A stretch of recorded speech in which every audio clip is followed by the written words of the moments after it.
ভাইয়ের আমার বামাজিরা, কোন নবীর বিশ্ব নবী দিবস উদযাপন করছেন বামাজি? এই নবীর মাকাম, নবীর মর্যাদা কোরআন থেকে দেখুন, অন্য জায়গায় যেতে হবে না, অন্য জায়গায় যেতে হবে না। আল্লাহর কোরআন খুলুন, কোরআন খুলুন। ভাইরা আমার, বাবাজিরা, ও সোনার যুবকেরা, আল্লাহ আম্মাজান আয়েশা সিদ্দিকা, কোরআন বুঝতে গেলে নবীকে বুঝতে হবে। আম্মাজান আয়েশার কাছে কতিপয় সাহাবীরা প্রশ্ন করলেন, আম্মাজান রাসূলুল্লাহ চরিত্র জানতে এসেছে। আম্মাজান আয়েশা সিদ্দিকা রাদিয়াল্লাহু তাআলা আনহা লাখো লাখো হাদিসের হাফেজা, তিনি বললেন, তোমরা কি কোরআন তেলাওয়াত করো নাই? হ্যাঁ করি, তেলাওয়াত করার পর নবীজির চরিত্র জানার জন্য এসেছো।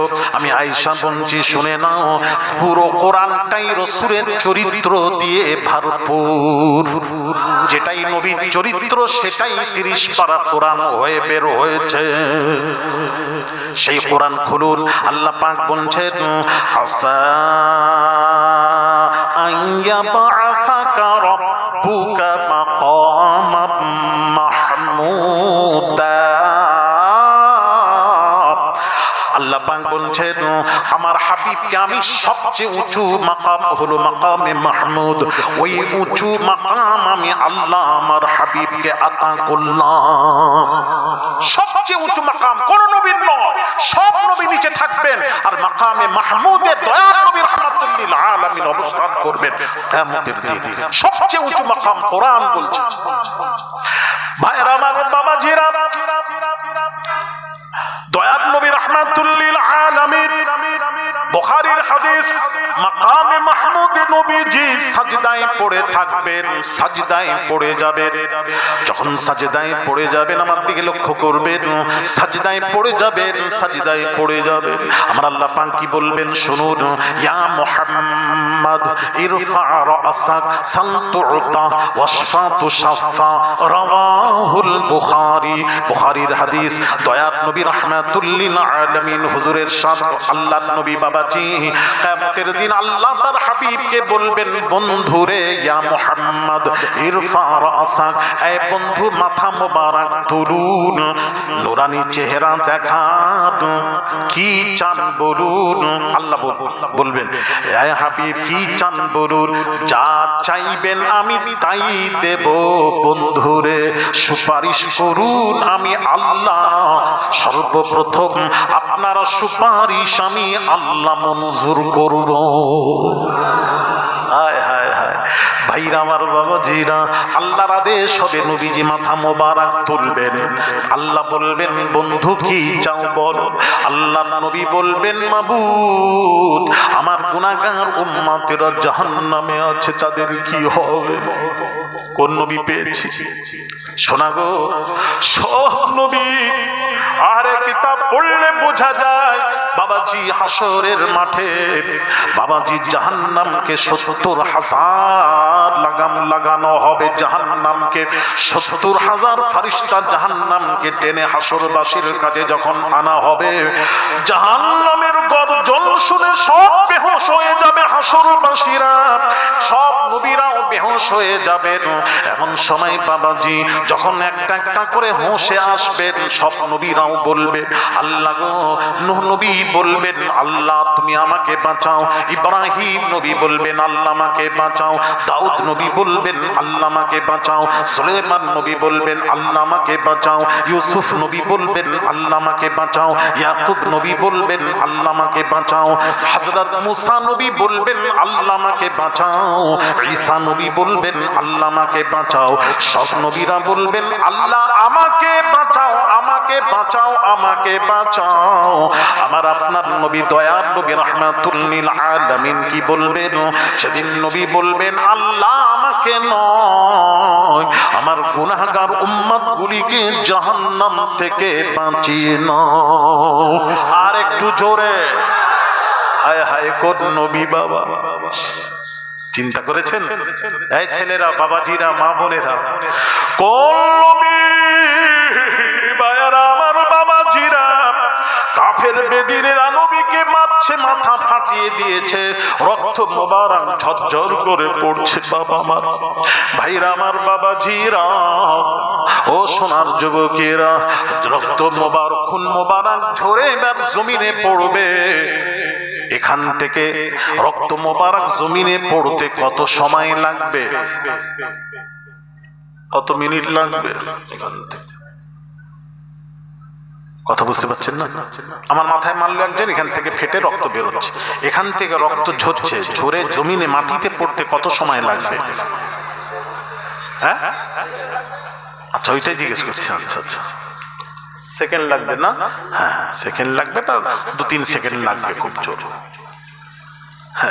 ভাইরা আমার, বাবা জিরা, আল্লাহর বন্ধুকে কত ভালোবাসেন নূরে মুজাসসাম জিবরিল আমিন। 7 তবক আসমানে, জমিন থেকে প্রথম তবক আসমান যেতে গেলে 500 বৎসরের রাস্তা, ওখান থেকে দ্বিতীয় তবক আসমান যেতে গেলে 500 বৎসরের রাস্তা, ওখান থেকে তৃতীয় তবক 500 বৎসরের রাস্তা, ওখান থেকে চতুর্থ তবক আসমান যেতে গেলে 500 বৎসরের রাস্তা, পঞ্চম তবক আসমান যেতে গেলে 500 বৎসরের রাস্তা, ষষ্ঠম তবক আসমান যেতে গেলে 500 বৎসরের রাস্তা, সপ্তম তবক 500 বৎসরের রাস্তা, 5-7 35, 3500 বৎসরের রাস্তা। নূরে মুজাসসাম জিবরিল ওখানে, আল্লাহ পাক ডাক দিয়ে বলেন, আরে জিবরিল,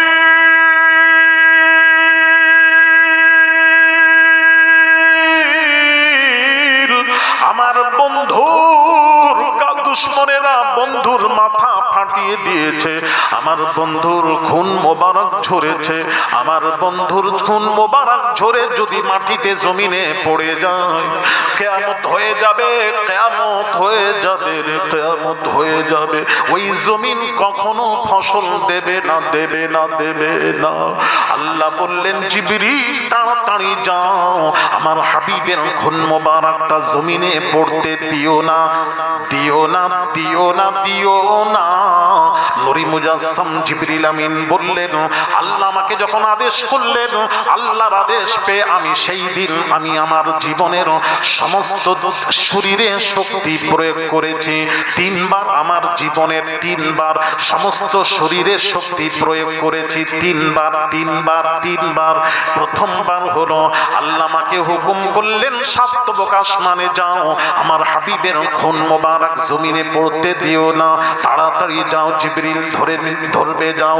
হযরত নূরে মুজাসসাম জিবরিল আমিন বললেন, খুন মোবারক ঝরার সময় আল্লাহ আমাকে আদেশ করলেন, আল্লাহর আদেশ পেয়ে 7 তবক আসমান থেকে আমি যখন আমার সমস্ত শরীরে শক্তি প্রয়োগ করে যখন দুনিয়ায় এলাম, আমি যখন জমিনে এলাম, মক্কার জমিনে যখন এসে পৌঁছালাম, আমার হাবিবের, আল্লাহর হাবিবের খুন মোবারকটা এখনো জমিনে পড়ে না। জমিনে পড়ার পূর্বে আমি জিবরিল আমিন এসে নবীজির খুন মোবারককে ধরে নিয়েছিলাম। আর একটু জোরে হবে না? এই একবার হলো, 3 বার, 3 বারের মধ্যে একবার বললাম, আমার 2টো আছে, পরে ওটা মেদিনীপুরে আগামী 8ই জ্যৈষ্ঠ রোজ বুধবার। ভাইরা আমার, বাবা জিরা, যে কথা বলছিলাম, আল্লাহ বাবা জি নবীজি সব অন্য নবীরা উম্মতের জন্য বদদোয়া করেছেন, বদদোয়া করেছেন, বদদোয়া করেছেন, কিন্তু আমার নবীজির মাথা মোবারক ফাটানো হচ্ছে, উজড়ি মাথায় চাপিয়ে দেওয়া হয়েছে, আমার নবীকে কষ্ট দিয়েছে। আল্লাহর নবী বদদোয়ার স্থলে বলেছিলেন, আল্লাহুম্মা গফিরলি, আল্লাহুম্মা গফির, আল্লাহ তুমি তাকে ক্ষমা করে দাও, আল্লাহ তুমি তাকে ক্ষমা করে দাও। ফাইন্নাহুম লা ইয়ালামুন, আল্লাহ তারা বোঝে না, অবুঝ। এই কওমেরা যদি রাসূল বুঝতো, এই রাসূলের মাথায় মেরে মাথা ফাটাতো না। আল্লাহ তুমি তাদেরকে ক্ষমা করে দাও, আল্লাহ তুমি তাদেরকে ক্ষমা করে দাও। মার খাচ্ছেন, বদদোয়া করছেন না, ওই তাদের জন্য নবী উম্মতের জন্য দোয়া করছেন, আল্লাহ তুমি তাদেরকে হেদায়েত দাও।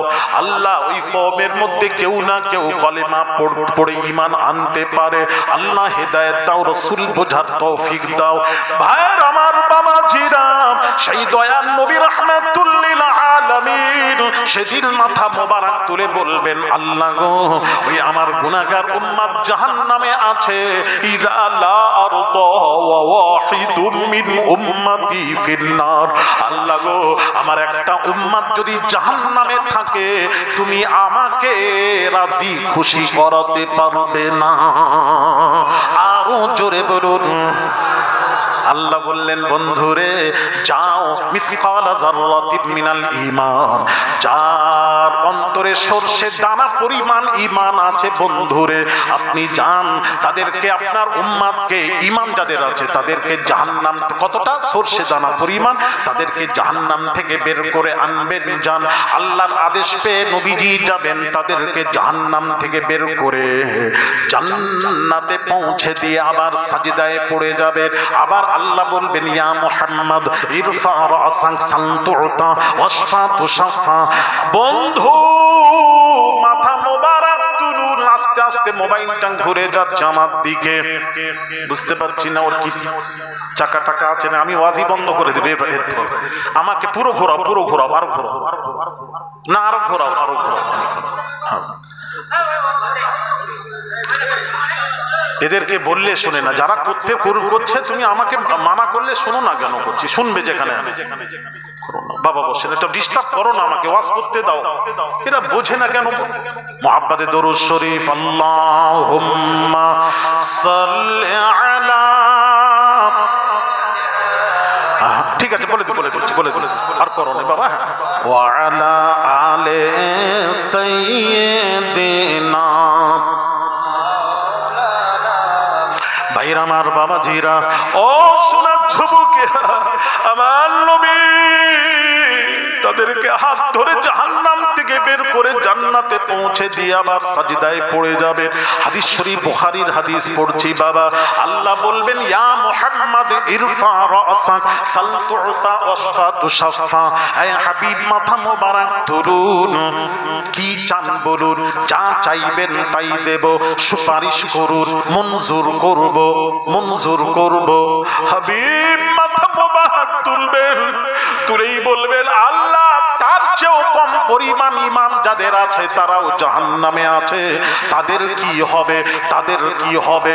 আল্লাহ পাক বলবেন, বন্ধুরে আদনা মিসকাল যাররাতিন মিনাল ঈমান, যার অন্তরে সরষে দানার চেয়েও কম, ভালো করে শুনবেন, তার চেয়েও কম ঈমান আছে, তাদেরকে জাহান্নাম থেকে বের করে আনবেন। যান, নবীজি যাবেন, আল্লাহর আদেশ পেলে নবী যাবেন, গিয়ে জাহান্নাম থেকে বের করে ঈমানদার যার সরষে দানার চেয়েও কম ঈমান থাকবে, তাকে জাহান্নাম, তার চেয়েও কম ঈমান থাকবে, জাহান্নাম থেকে বের করে জান্নাতে পৌঁছে দিয়ে আবার দয়ার নবী সাজদায় পড়ে যাবে।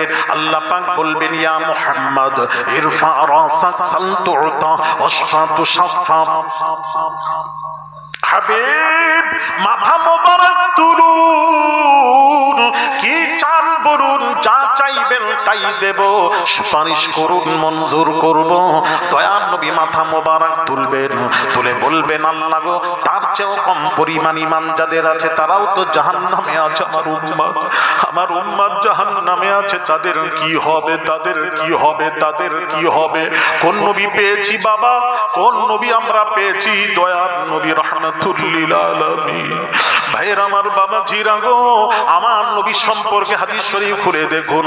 আল্লাহর নবী কাজী আয়াজ শাফা শরীফের মধ্যে লিখছেন, হায়াতি খায়রুল লাকুম ওয়া মামাতি খায়রুল লাকুম। নবীজি বলছেন, আমার ওরে উম্মতেরা রে, আমার দুনিয়ায় থাকাটাও তোদের জন্য ভালো, উত্তম, আর দুনিয়া ছেড়ে চলে যাওয়াটাও তোদের জন্য উত্তম, ভালো। থাকাও ভালো, যাওয়াটাও ভালো। জোরে জোরে বলুন। আমার নবী বলছেন, মানুষ মরে মৃত, আমি নবী বিদায় নিয়ে জীবিত। একটু জোরে বলা যাবে না সুবহানাল্লাহ? আমার নবী কি নবী? একটু সবাই বলবেন না, বলুন। হায়াতুন নবী, জীবিত নবী। এতে কোনো সন্দেহ আপনাদের আছে? আহলুস সুন্নাহ ওয়াল জামাতের কোনো সন্দেহ নেই। এর বিপরীত যারা মত পোষণ করে, হ্যাঁ, তারা হলো খারজি, মারজিয়া, জাবারিয়া, নাজারিয়া, তারাই হলো 72-এর এক। নবী নিজে বলেছেন 73 দল হবে, এটা আমি গুনছি না। অনেক আবার কেউ বলে স্টেজে উঠে, জানে না পড়াশোনার নেই, নলেজ নেই, উঠে বলে আজ ভাগ করছেন কেন? কিছু মুসলমান ভাগ শুরু করেছে। ভাগ কেন আমি শুরু করব? 1500 বছর পূর্বে নবীজি ভাগ করে গেছেন। হাদিসটা কেটে দিন, বাপের বেটা থাকো কোনো মৌলবী কেটে দেখাও, তারপর সামনে এসে বলো ভাগ করবো কেন? নবীজি তো বলেই গেছেন 73 দল হবে, 72 জাহান্নামে। হাদিসটা শুনুন না, সাতাফতাজ উম্মাতিন আলা 73 মিল্লাতান কুল্লুহুম ফিন নার ইল্লা মিল্লাতান ওয়াহিদা। قالوا من هي يا رسول الله صلى الله عليه وسلم قال ما انا عليه واصحابي رواه الترمذي। তিরমিজি শরীফের হাদিস, স্পষ্ট সহিহ হাদিস, হাদিসের সনদ সহিহ। নবীজি বলেছেন আমার উম্মতের মধ্যে 73 দল হবে। আমার উম্মতের মধ্যে 72 যাবে জাহান্নামে, এক দল যাবে জান্নাতে। আর 72 যে জাহান্নামে যাবে, এরা মুল্লা আলী কারি রাহমাতুল্লাহ আলাইহি মিরকাত এরা ব্যাখ্যা করেছেন। এর ব্যাখ্যা আছে, এরা ইহুদি নয়, খ্রিস্টান নয়, নাসারা নয়, অমুসলিম নয়। এটা 73 দল, এটা ভাববেন না ইহুদি, খ্রিস্টান, নাসারা, অমুসলিম না। মুল্লা আলী কারি রাহমাতুল্লাহ আলাইহি বিশ্ব বরেণ্য আলেমে দ্বীন, গোটা দুনিয়া যাকে মানে সেই আলেমের কথা বলছি, এই মৌলবীর কথা বলছি না। ওলামাদেরকে জিজ্ঞেস করুন। মুল্লা আলী কারি রাহমাতুল্লাহ আলাইহি মিরকাতের মধ্যে ব্যাখ্যা করতে গিয়ে বলেছেন 72 যে জাহান্নামে যাবে এরা ইহুদি নয়, খ্রিস্টান নয়, নাসারা নয়, অমুসলিম নয়। মুসলমানদের মধ্যে, কালমা পড়নে ওয়ালাদের মধ্যে, নামাজ পড়নে ওয়ালাদের মধ্যে, রোজা রাখনে ওয়ালাদের মধ্যেই 73 দল হবে। 72 যাবে জাহান্নামে, এক দল যাবে জান্নাতে। ভালো করে ব্যাখ্যা বুঝুন।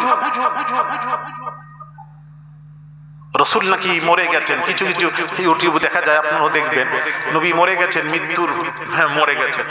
যতদিন বেঁচে ছিলেন উনি জীবিত নবী ছিলেন, মৃত্যুর পর আর জীবিত বলা যাবে না। ফাটিয়ে দিচ্ছে টেবিল, দলিল দিচ্ছে, দলিল তো সকলের কাছে আছে। হ্যাঁ ভাইরা আমার, বাবাজিরা, আমি 22 তারিখে লখনৌতে ছিলাম, লখনৌতে, ইউপির রাজধানী লখনৌ।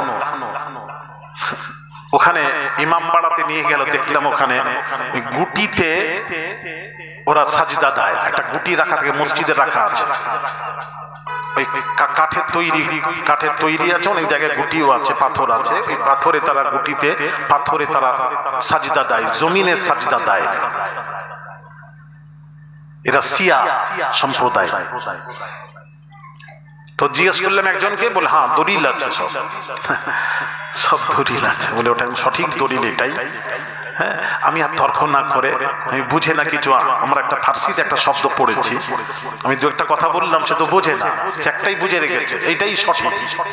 আমরা ফার্সিতে একটা শব্দ পড়েছি, ফার্সি পড়েছি, তো পড়েছি কি জানেন, আকাশকে বাকুর আ ও খবর জু না রহি আস জওয়াবশকে জওয়াবশ না দিহি।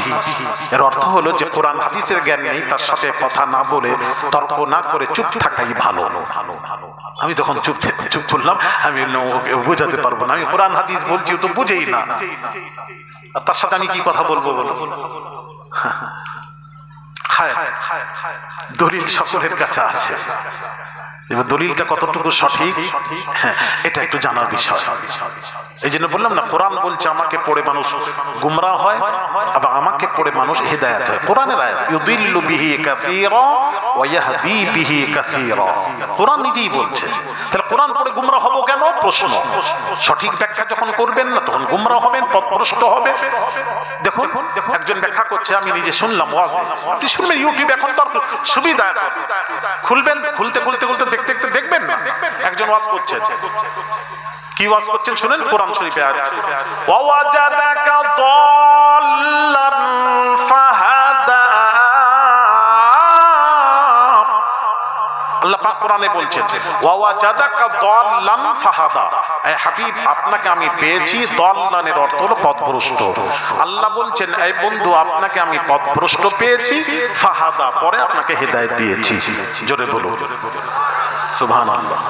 দেখেন কি বলবো, কি তাহলে নবী পথভ্রষ্ট ছিলেন, আপনারা সুবহানাল্লাহ দিয়ে এটাকে প্রমাণ করালেন নবী পথভ্রষ্ট ছিলেন, পরে হেদায়েত পেয়েছেন। তাহলে আমাকে প্রমাণ করাতে হবে কোন সময় পথভ্রষ্ট ছিলেন। দয়া করে, লড়াই নয়, আমি মারপিট করতে আসিনি।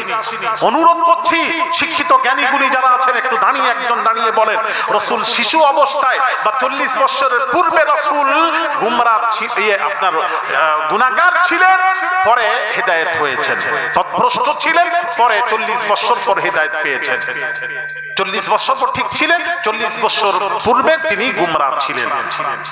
যে কোনো একটা বলবেন তো কবে গুমরাহ ছিলেন, কোন সময়টা গুমরাহ ছিলেন, একজন জানিয়ে দয়া করে বলবেন। সুবহানাল্লাহ তো বললেন, এটাও বলতে হবে।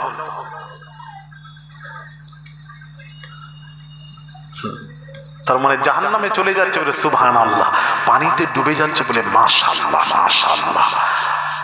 আচ্ছা, বুঝতে পারছি না কোন সময় ছিলেন, লড়াই করছি না। আমি বলছিলাম বাংলাদেশে বড় বড়, আমার মুতাহাব জানে, বড় বড় জলসা আলেম ওলামা মুহাদ্দিসরা বসে আমার ওয়াজ শুনে। হ্যাঁ, বিশ্বাস করে, এটা গর্ব নয়, আমি এটা গর্বিত নয়, এটা আমার পীর মুর্শিদের দোয়ার কথা বলছি। আর ছেলেরা তৈরি হচ্ছে ইনশাআল্লাহ, আপনারাই খোঁজ করবেন একদিন। ছেলে আপনাদেরকে খোঁজ করবে না, আপনাদেরকে খোঁজ করতে হবে যদি মানুষের মতো মানুষ তৈরি হয়। কি গো, কথা বলছেন না? সমাজে দরকার আছে। তাহলে প্রশ্নের উত্তর দেবে, আদেশ না মানলে কাফের হয় না। আসুন, আদেশ না মানলে যদি কাফের হয় কি হয় না? এবার আমরা নবীজির জবানে মোবারক থেকে একটু শুনবো। নবীজি যেটা বলবেন সবাই মেনে নেব। কারা কারা মানবেন? তো সকলে। আরে কথা বলেন না, কারা কারা মানবেন না হাত তোলেন। হ্যাঁ, মাশাআল্লাহ, পেছনেও হাত তুলে রেখেছে। এবার না মানেন তো আমি কি করব বলুন? এখানে কি বুঝতে পারেন? আচ্ছা আচ্ছা আচ্ছা, ও আচ্ছা, বুঝতে পারে, তাই বলে মানবেন না, পরিষ্কার বলে। ভাইয়ের আমার, বাবাজিরা, নবীজির পাক জবানের পাক কথা একটু শুনি। নবীজির জবানে মোবারক আল্লাহ নিজে বলেছেন, মা আতাকুমুর রাসূলু ফাখুযুহু। আল্লাহ বলছেন রাসূল যেটা তোমাদেরকে দিয়েছেন গ্রহণ করো। ওয়া মা নাহাকুম আনহু ফান্তাহু, রাসূল যেটা নিষেধ করেছেন সেটাকে বর্জন করো। তাহলে আমার রাসূল কি বলেছেন একটু শুনে নিন। ভাইয়ার আমার, বাবাজিরা, দয়াল নবী রাহমাতুল লিল আলামিন পাক জবানের পাক কথা নবীজি বলেন, মান তারাকাস সালাতা মুতাআম্মিদান ফাকাদ কাফার।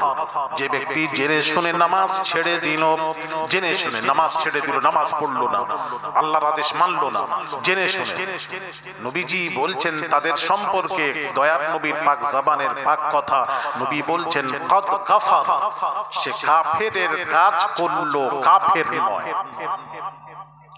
কাফের নামাজ পড়ে না, মুসলমান নামাজ পড়ে, সে কাফেরের কাজ করলো, কাফের নয়। কাফের যদি হতো তার জানাজা হতো না, কাফের হলে কবর জিয়ারত হতো না। মশাই, আপনি কাফের বলতে পারবেন না। নামাজ যদি কেউ না মানে, না পড়ে, আল্লাহর আদেশ মানলো না, না মানার জন্য কাফের হবে না। একটু কথা শুনুন, কাফের কখন হবে? নামাজকে যদি অস্বীকার করে। যদি কেউ কোনো মুসলমান যদি বলে, বেনামাজিও যদি বলে নামাজ টামাজ কি, যদি বলে নামাজ টামাজ কি, সে নামাজকে অস্বীকার করার জন্য সে বেঈমান হবে, কাফের হবে। তার আগে সে কাফের হবে না। নামাজ পড়ছে না, আল্লাহ পড়তে বললেন, আদেশ মানছে না, আদেশ না মানার জন্য সে, নবী বলেছেন, কাফের নয়, কাফেরের কাজ করলো। আল্লাহর আদেশ না মানলে কবিরা গুনাহ হয়, কাফের হয়, কবিরা গুনাহ হয়, বড় গুনাহ হয়। আমার কথা কি বোঝাতে পাচ্ছেন আপনারা? একটু মাথা নাড়াবে, বুঝতে না পারলেও মাথাটা ঘুরিয়ে দেবে, তবু আমি তো বুঝবো যে মাথা ঘুরছে। হ্যাঁ, আমাকে একটু সান্ত্বনা দিতে হবে। হ্যাঁ, বুঝতে না পারলে এরকম করে দেবেন।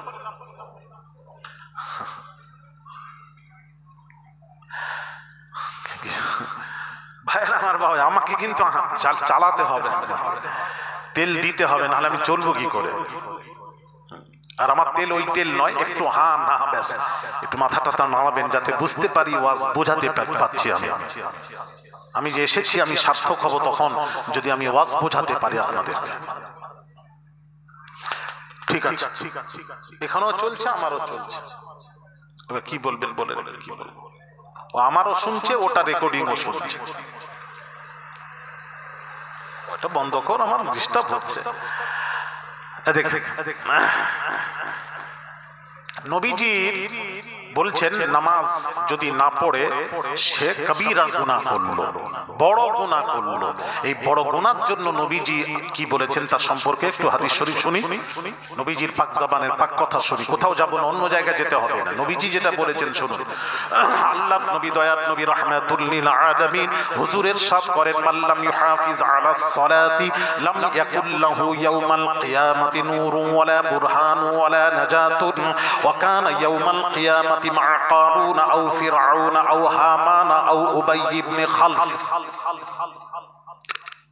নবীজি বলছেন যারা নামাজের হেফাজত করলো না, অর্থাৎ নামাজ পড়লো না, আল্লাহর আদেশ মানলো না, সে কবিরা গুনার জন্য নবীজি বলছেন সে যখন মারা যাবে, মৃত্যুর পর যখন কবরে রাখা হবে, কবর থেকে শাস্তি শুরু হবে।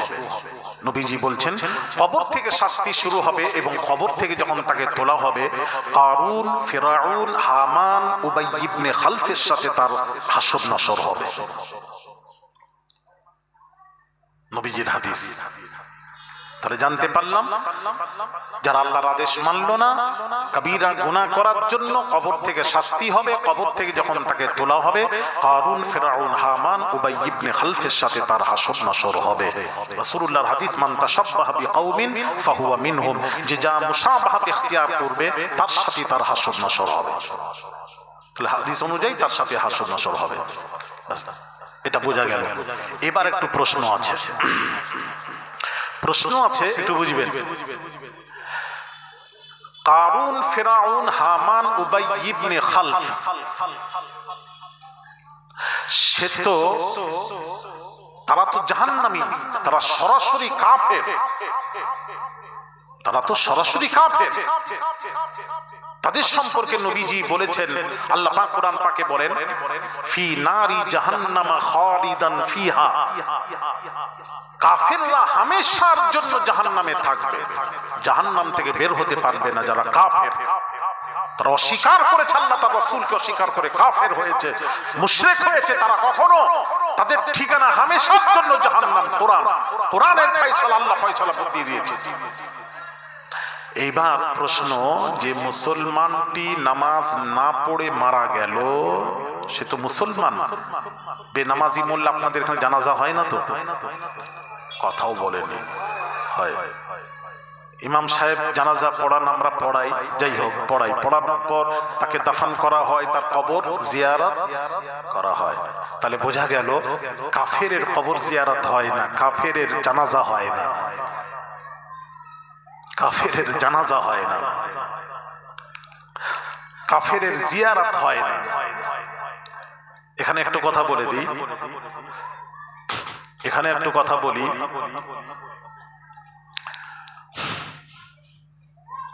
অনেকেই বলেন, অনেক ওলামারা বলেন, অনেকেই, সব নয়, অনেকেই ওলামাদের মুখে শুনেছি, তারা বলেছেন নবীজির পিতামাতা সম্পর্কে বলেছেন, নবীজির পিতামাতা অমুসলিম ছিলেন, মুসলমান ছিলেন না। তাদের দলিল, রাসূল যখন, নবীজির পিতামাতা যখন ছিলেন, তখন পৃথিবীর জমিন থেকে দিন মুছে গেছিল, কোনো ধর্ম ছিল না, কোন ধর্ম ছিল না। সুতরাং রাসূলুল্লাহর পিতামাতা সেই সময় ছিলেন, মুসলমান ছিলেন না, মুসলমান ছিলেন না।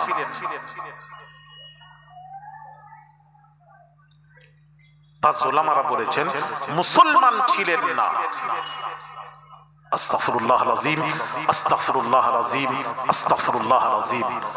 মুসলমান ছিলেন না যারা বলছেন, তাহলে তাদের উত্তরটা দিয়ে দিই, এখানেও মাঝে মাঝে শুনে নেন।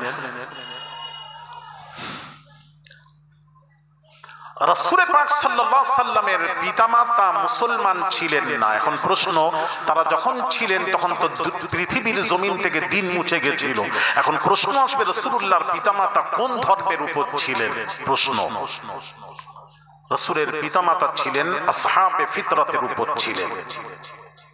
মানে হচ্ছে তখন এক আল্লাহকে এক মেনে নেওয়া, আল্লাহকে এক মেনে নেওয়া আর দেব দেবতার পুজো না করা, এটাই ছিল তখনকারের জন্য যথেষ্ট। তো রাসূলের পিতামাতা দেব দেবতার পুজো করেননি, আল্লাহকে এক মেনে নিয়েছিলেন। যার জন্য রাসূলুল্লাহর পিতামাতা মুসলমান ছিলেন। আচ্ছা, মুসলমান ছিলেন। যদি বলেন মুসলমান ছিলেন না, তাহলে আবার প্রশ্ন আসবে। হাদিস শরীফ সামনে রেখে বিচার করুন। আল্লাহ পাক বলছেন, ফাদ কুনতু নাহাইত, নবীজি বলছেন, ফাদ কুনতু নাহাইতুকুম আন জিয়ারাতিল কুবুরি ফাকাদ উযিনা লি মুহাম্মাদিন সাল্লাল্লাহু আলাইহি ওয়াসাল্লাম ফি জিয়ারাতি কবরি উম্মিহি ফাজুরুহা ফাইন্নাহা তাযকিরুল আখিরা, রাওয়াহু তিরমিজি। তিরমিজি শরীফের হাদিস। নবীজি বলছেন, আমি এক সময় তোমাদেরকে কবর জিয়ারত করতে নিষেধ করেছিলাম। ফাকাদ উযিনা লি মুহাম্মাদিন সাল্লাল্লাহু আলাইহি ওয়াসাল্লাম ফি জিয়ারাতি কবরি উম্মিহি। এখন আল্লাহ তাআলা আমার মায়ের কবর জিয়ারতের পারমিশন দিয়েছেন। আমি এখন পিতামাতার কবর জিয়ারতের পারমিশন পেয়ে গেছি।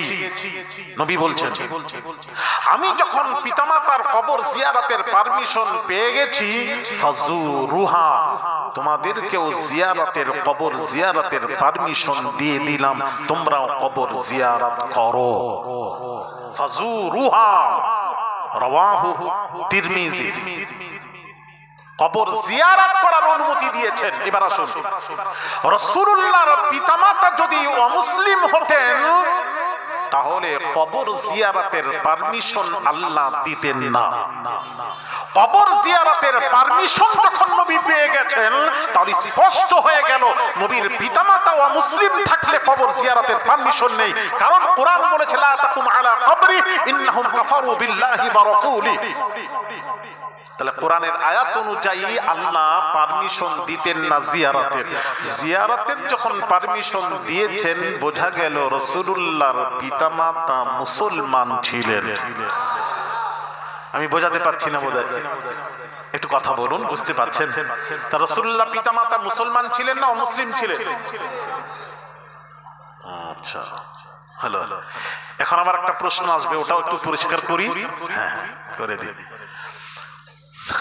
এখন বাযু উলামারা বলেছেন, রাসূলুল্লাহর পিতামাতা যখন কবর জিয়ারতের পারমিশন চাইলেন, পারমিশন দিয়েছিলেন, কিন্তু আল্লাহ বললেন, এই আমার হাবিব বন্ধু, তুমি তোমার পিতামাতার কবরের কাছে গিয়ে গুনাহ মাফের দোয়া চাইবে না, মাগফিরাতের দোয়া চাইবে না। মাগফিরাতের দোয়া চাইতে নিষেধ করেছিলেন, গুনাহ মাফের দোয়া চাইতে নিষেধ করেছিলেন। হাদিস শরীফ মাথায় রাখবেন, আল্লাহ বলেছিলেন। সুতরাং নবীজি যদি মুসলমান হতেন, মুসলমান হতেন, কবর মুসলমান যদি হতেন, তাহলে মাগফিরাতের দোয়া চাইতেন না, চাইতে নিষেধ করলেন কেন? মুসলমান ছিলেন না বলেই তো মাগফিরাতের দোয়া করতে নিষেধ করেছেন। ব্যাখ্যাটা ভুল হচ্ছে, আপনার ব্যাখ্যাটা ভুল হচ্ছে। অনুরোধ করে ব্যাখ্যাটা সঠিক ব্যাখ্যা করুন। সবাই কিন্তু কোরআন হাদিস পড়ে, কোরআন হাদিস থেকে সঠিক ব্যাখ্যা করতে পারে না। যার জন্যই কোরআন বলেছে, ইউদিল্লু বিহি কাসীরা ওয়া ইয়াহদি বিহি কাসীরা। কোরআন বলছে আমাকে পড়ে তেলাওয়াত করে মানুষ গুমরাহ হয়, আবার আমাকেই পড়ে মানুষ হেদায়েত হয়। কোরআন নিজে বলছে। তাহলে বোঝা গেল, যদি সঠিক ব্যাখ্যা না করেন আপনি গুমরাহ হবেন, গুমরাহ হবেন, গুমরাহ হবেন, গুমরাহ হবেন, পথভ্রষ্ট হবে সঠিক ব্যাখ্যা যদি না করেন। তাহলে আসুন একটু সঠিক ব্যাখ্যা বুঝিয়ে দিই। যারা বলছেন গুনাহ মাফের দোয়া করতে নিষেধ করেছিলেন, আমি মাথায় রাখি, হ্যাঁ আল্লাহ বলেছিলেন। তো এই জন্য বলেন নিজে রাসূলুল্লাহর পিতামাতা মুসলমান ছিলেন না বলেই গুনাহ মাফের দোয়া করতে নিষেধ করেছেন, এই জন্য নয়। এটার ব্যাখ্যা হলো, একটু শুনুন, ব্যাখ্যা সঠিক হচ্ছে না, সঠিক ব্যাখ্যাটা আমি আপনাদের কাছে তুলে ধরছি, বোঝার চেষ্টা করুন।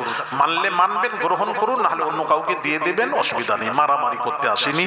যদি কেউ মানেন গ্রহণ করুন, যদি গ্রহণ না করেন অন্য কাউকে দেবেন, বহু আশিকরা আছে নেওয়ার মতো, কিন্তু মারামারি করবেন না।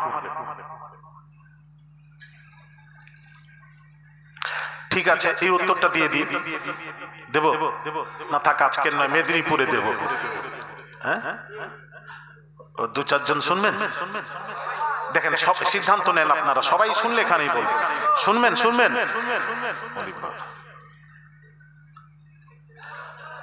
এই বাচ্চা কুচি সরে যাও, একটু দেখতে দাও। হ্যাঁ, বসে, হ্যাঁ, চেয়ারে বসো না ওখানে।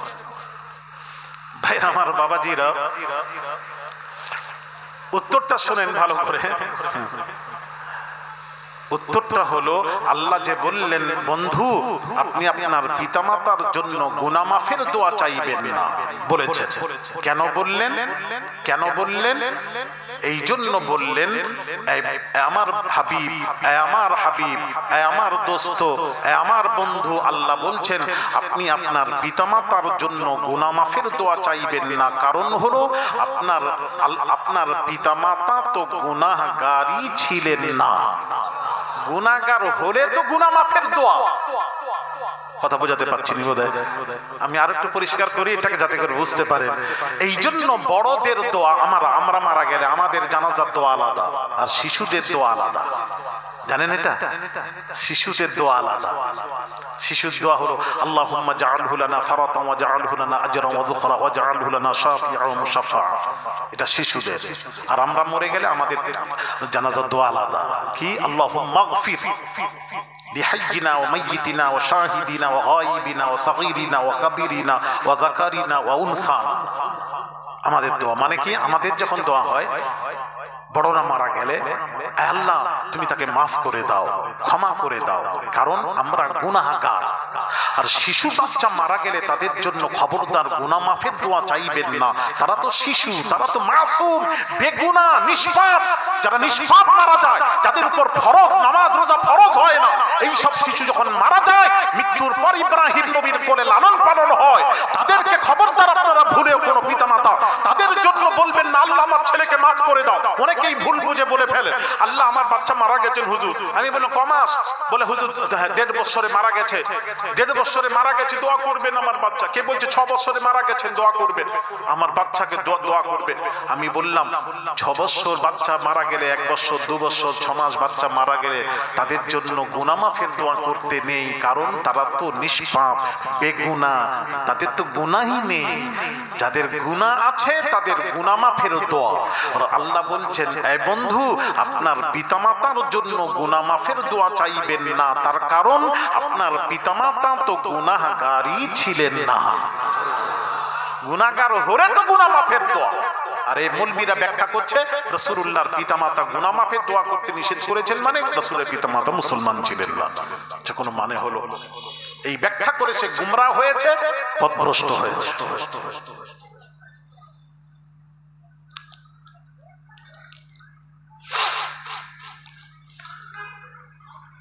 তো ভাইরা আমার, বাবাজিরা, রিওয়ায়েতে কি এসেছে আপনাকে বলি। কোন কোন রিওয়ায়েতে এসেছে নবীজির পিতামাতা যখন কবর জিয়ারত করতে গেলেন, পিতামাতার কবর জিয়ারত করতে গিয়ে কলেমা পড়িয়ে দিয়েছিলেন। কোন কোন রিওয়ায়েতে এসেছে, ইমামে আজম আবু হানিফা বলেছেন, কিয়ামতের দিন আল্লাহ তাআলা তার পিতামাতাকে, যেহেতু নবীকে পান না, নবী নবুয়ত পাননি পিতামাতা, কিয়ামতের দিন আল্লাহ তাআলা নবীর সামনে তার পিতামাতাকে হাজির করাবেন। হাজির করানোর পর রাসূল তার পিতামাতাকে কলেমা পড়াবেন, তারপর তার পিতামাতাকে আল্লাহ জান্নাত দান করবেন। ভাইরা আমার বাবাজিরা, এটা তো বুঝতে পেরেছেন। আমি যে কথা বলছিলাম সেটা সেখানে ফিরে যাই। তাহলে কাফেররা হামেশার জন্য জাহান্নামে থাকবে, ফি নারি জাহান্নাম খালিদান ফিহা, হামেশা তার ঠিকানা জাহান্নাম। আর যে মুসলমানটি মারা গেল নামাজ না পড়ে, সে তো মুসলমান, সে কাফের নয়, সে কারুন ফেরাউন হামান নয়, কাফের নয়। যে বেনামাজি নামাজ পড়ে না, এদের কলমা পড়নে ওয়ালা মুসলমান, এদেরকে কাফের বলতে পারবেন না। তাহলে বেনামাজিটা যে ওদের সাথে উঠবে, এবার প্রশ্ন, এরাও কি তাদের সাথে কারুন ফেরাউন হামান উবাই ইবনে খালফের সাথে হামেশার জন্য জাহান্নামে থাকবে? প্রশ্নের উত্তরটা বুখারী শরীফ থেকে দেব আমি। দেব কবে দেব? পরে দিলে হয় না?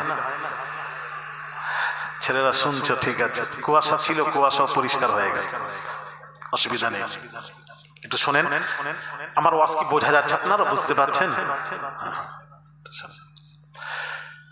ভাইয়ের আমার বামাজিরা, কোন নবীর বিশ্ব নবী দিবস উদযাপন করছেন বাবাজি? এই নবীর মাকাম, নবীর মর্যাদা কোরআন থেকে দেখুন, অন্য জায়গায় যেতে হবে না, অন্য জায়গায় যেতে হবে না।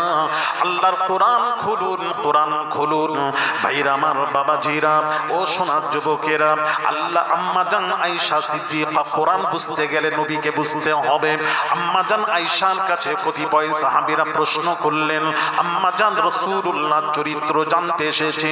আম্মাজান আয়েশা সিদ্দিকা রাদিয়াল্লাহু তাআলা আনহা লাখো লাখো হাদিসের হাফেজা, তিনি বললেন, তোমরা কি কোরআন তেলাওয়াত করো নাই?